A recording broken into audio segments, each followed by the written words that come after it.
continue with the chapter Accounting Procedures, Rules of Debit and Credit.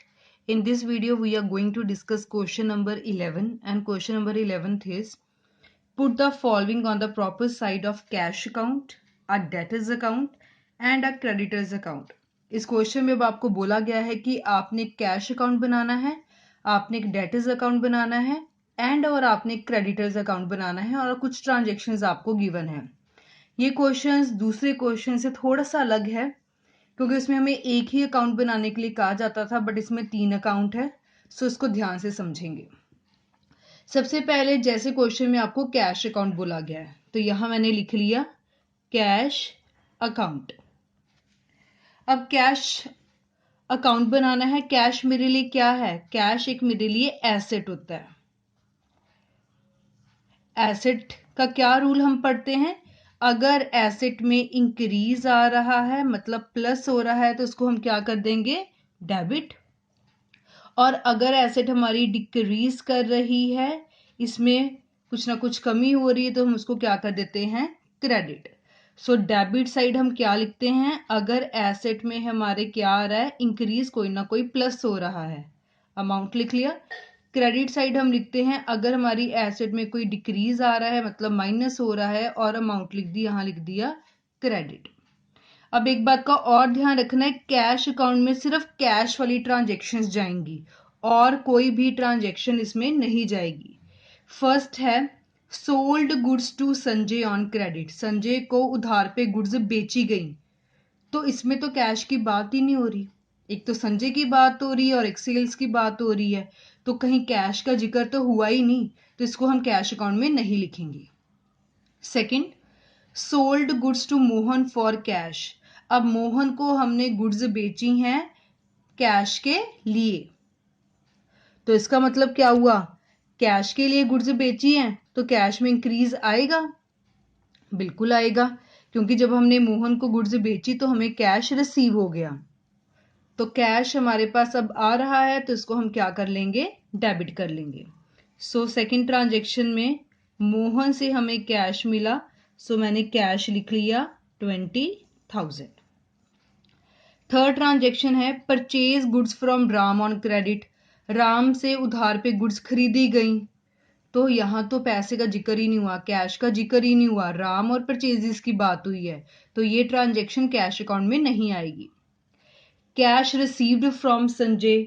हमने संजय से cash receive किया मतलब cash हमारे पास आ गया, कैश और बढ़ गया। जब कोई एसेट इंक्रीज होती है तो उसको हम डेबिट साइड लिखते हैं। सो वो ट्रांजेक्शन यहां आ जाएगी कि हमने संजय से कैश रिसीव किया, दैट इज ₹19,000। फिफ्थ ट्रांजेक्शन है goods returned by Sanjay. Sanjay ने गुड्स वापस की, तो इसमें तो कैश की बात ही नहीं हुई। जब कैश की बात नहीं हुई तो हम उसको कैश अकाउंट में नहीं लिखेंगे। Paid rent.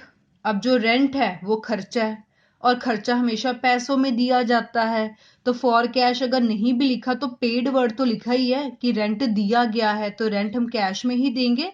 अब कैश जा रहा है, कैश कम हो रहा है, जब एसेट कम होती है उसको हम क्रेडिट साइड शो करते हैं, तो यहां मैंने लिख लिया रेंट, और कितनी अमाउंट हमने पे की है? 500। उसके बाद है हमारे पास cash paid to Ram.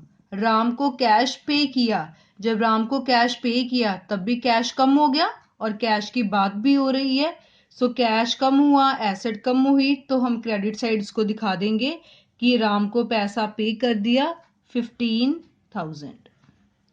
So cash account में सिर्फ वो ट्रांजेक्शन्स लिखी जो कैश से रिलेटेड थी।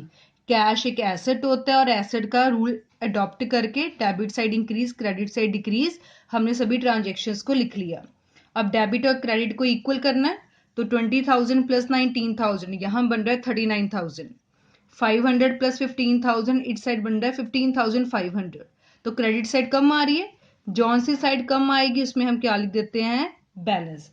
फिर 39,000 में से 15,500 माइनस किया, तो आपके पास बैलेंसिंग फिगर आ गई 23,500, जिससे दोनों साइड हमारी जो है इक्वल होगी, that is 39,000 39,000। So cash account हमारा प्रिपेयर हो गया। सेकंड आपको बोला गया है कि आपने डेटर्स अकाउंट बनाना है। डेटर कौन होता है? जिसको कंपनी उधार पे गुड्स बेचती हैं। तो डेटर हमें खुद आइडेंटिफाई करना पड़ेगा कि क्वेश्चन में से डेटर कौन है। पहली ट्रांजेक्शन से goods sold to Sanjay on credit. Company ने संजय को उधार पे सामान बेचा, तो जिसको हम उधार पे सामान बेचते हैं वही तो हमारा डेटर बन जाता है।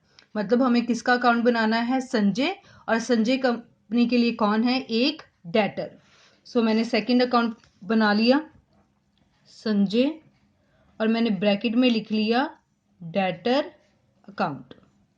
अब डेटर, इससे पहले वाली वीडियो में भी हमने सीखा था, डेटर हमारे लिए एक एसेट होते हैं।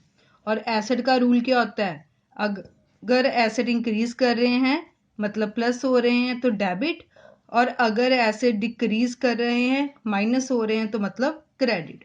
सो credit side, debit side. Debit side अगर कोई एसेट इंक्रीज करती है तो हम प्लस करते हैं, अमाउंट लिख लिया। क्रेडिट साइड अगर कोई एसेट हमारी डिक्रीज करती है मतलब माइनस होती है तो क्रेडिट साइड लिख देंगे, डिक्रीज लिख दिया और अमाउंट लिख लिया। फॉर्मेट बिल्कुल तैयार है। अब हम संजय का अकाउंट बनाने लगे हैं, तो सिर्फ संजय अकाउंट में सिर्फ वो वाली ट्रांजेक्शन्स जाएंगी जिसमें संजय का नाम आएगा। जिस ट्रांजेक्शन में संजय के बारे में कोई जिक्र नहीं होगा वो संजय अकाउंट में बिल्कुल नहीं जाएगा।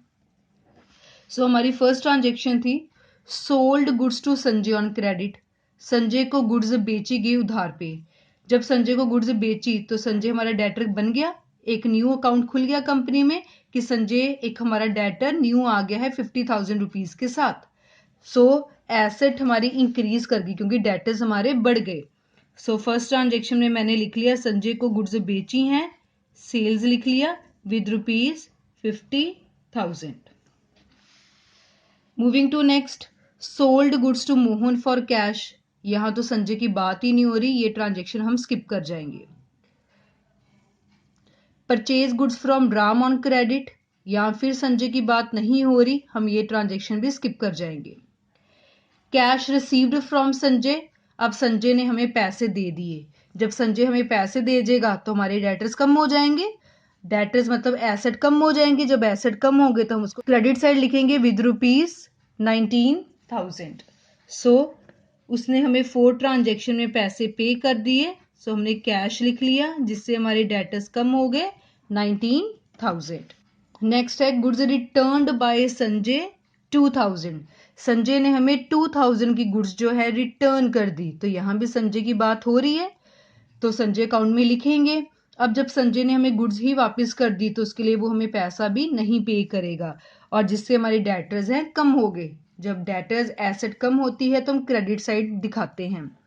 सो 2,000 की गुड्स उसने वापस कर दी। पहले हमने संजय को बेचा था तो सेल्स लिखा। अब बिकी हुई गुड्स वापस आ गई हैं तो उसको हम लिखेंगे सेल्स रिटर्न। 2,000 की गुड्स उसने हमें वापस कर दी। उसके बाद देखें पेड रेंट, तो यहां संजय की बात नहीं हुई। कैश पेड टू राम, तो यहां भी संजय की बात नहीं हुई। तो संजय से रिलेटेड सिर्फ 3 ट्रांजेक्शन थी हमारे पास, तीनों हमने लिख ली। अब डेबिट साइड का टोटल आ रहा है 50,000, क्रेडिट साइड का आ रहा है 19 + 2 21,000। तो क्रेडिट साइड कम है, जौन सी साइड कम होती है वहां हम बैलेंस डाल देते हैं। 50,000 में से 21,000 माइनस किया तो बैलेंसिंग फिगर आ गई 29,000, जिससे आपकी दोनों साइड इक्वल होगी 50,000 50,000। सो संजय अकाउंट भी हमने बना लिया। अब क्वेश्चन में आपको क्या बोला गया है? And a creditor account. अब आपको एक क्रेडिटर अकाउंट बनाना पड़ेगा, तो पहले ढूंढना पड़ेगा क्रेडिटर अकाउंट बनना किसका है। क्रेडिटर कौन होता है? जिससे कंपनी उधार पे गुड्स खरीदती है। तो कंपनी ने किससे उधार पे गुड्स खरीदा? फर्स्ट ट्रांजेक्शन में था sold goods to Sanjay on credit, ये तो हमने बना लिया, यहां आप संजय की बात दोबारा नहीं करेंगे। Sold goods to Mohan for cash, जिसको हमने कैश के लिए गुड्स बेच दी, वो भी उसका भी जिक्र हम दोबारा नहीं करते। Purchase goods from Ram on credit, अब राम से उधार पे गुड्स खरीदी गई हैं तो राम कंपनी के लिए क्या बन गया? क्रेडिटर बन गया। सो अब हम कौन सा अकाउंट बनाएंगे? Creditor account, that is Ram account. तो मैंने फॉर्मेट ड्रॉ कर दिया है। अब हमने राम अकाउंट बनाना है। राम हमारे लिए क्या है? क्रेडिटर। अब क्रेडिटर कौन होता है? जिससे कंपनी उधार पे गुड्स खरीदती है, और कभी ना कभी तो कंपनी को उसको पैसे वापस करने पड़ेंगे, इसलिए वो कंपनी के लिए क्या होती है? लाइबिलिटी। लाइबिलिटी का क्या रूल होता है? अगर लाइबिलिटी हमारी डिक्रीज करे, माइनस करे, तो उसको हम कौन सी साइड शो करते हैं? Debit side. और अगर लाइबिलिटी हमारी इंक्रीज करे तो उसको हम कौन सी साइड शो करते हैं? Credit side.